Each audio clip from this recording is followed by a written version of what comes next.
दक्षिण कोरिया के यून सोक योल गिरफ्तार होने वाले देश के पहले राष्ट्रपति बन गए हैं।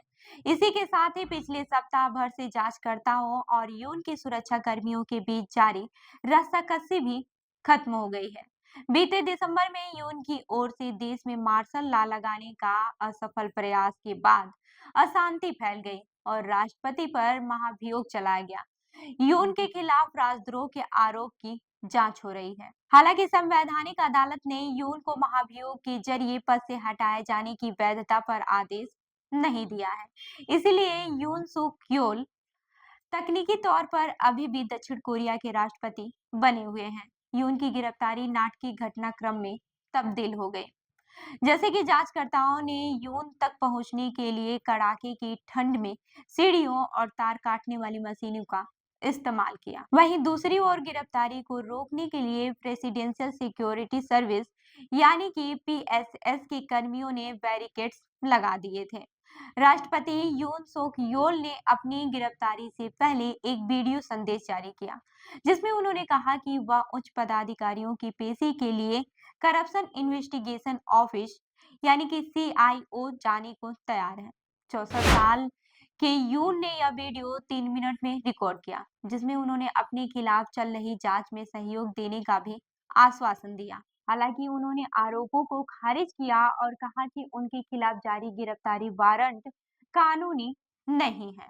यून ने यह भी कहा कि उन्होंने खून खराबे को रोकने के लिए सीआईओ के सामने पेश होने का फैसला किया है। वहीं बुधवार की सुबह चलाए अभियान का 1000 से अधिक अधिकारी हिस्सा थे। ये दूसरी बार था जब यून सुक योल को गिरफ्तार करने की कोशिश की जा रही थी। यून के खिलाफ जांच कर रहे सीआईओ ने इससे पहले 3 जनवरी को भी राष्ट्रपति को गिरफ्तार करना चाहा था।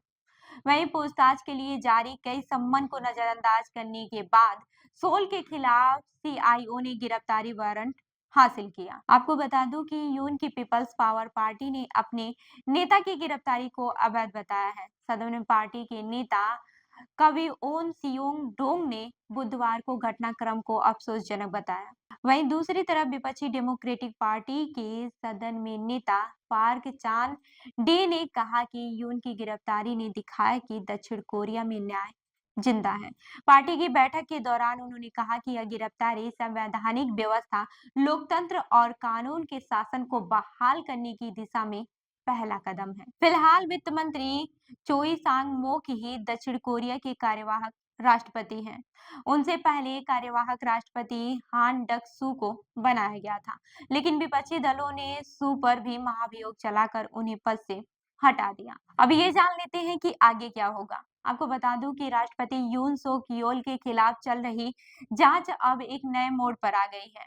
पूछताछ के बाद से यून को सीआईओ के दफ्तर में 5 किलोमीटर दूर जियोगी प्रांत के सोल डिस्टेंस सेंटर में हिरासत में रखा जा सकता है।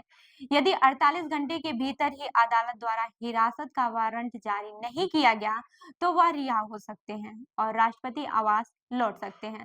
दक्षिण कोरिया की राजनीति में यून की गिरफ्तारी एक महत्वपूर्ण पल है, लेकिन यह संकट अब भी टला नहीं है। यून के खिलाफ विरोध और समर्थन के बीच गहरा विभाजन दिखा है। उनके विरोधियों में खुशी मनाई, जबकि समर्थक गुस्से में हैं। राजनीतिक संकट ने सरकार में मौजूद दो धड़ों को आमने सामने ला दिया है। वहीं विपक्षी पार्टी का दबाव और राष्ट्रपति की सुरक्षा को लेकर विवाद अब एक गंभीर मोड़ पर आ गया है। तो इस खबर पर क्या है आपकी राय, हमें जरूर बताएं। मैं हूं भी आपके साथ और आप देख रहे हैं जनता पर न्यूज। धन्यवाद।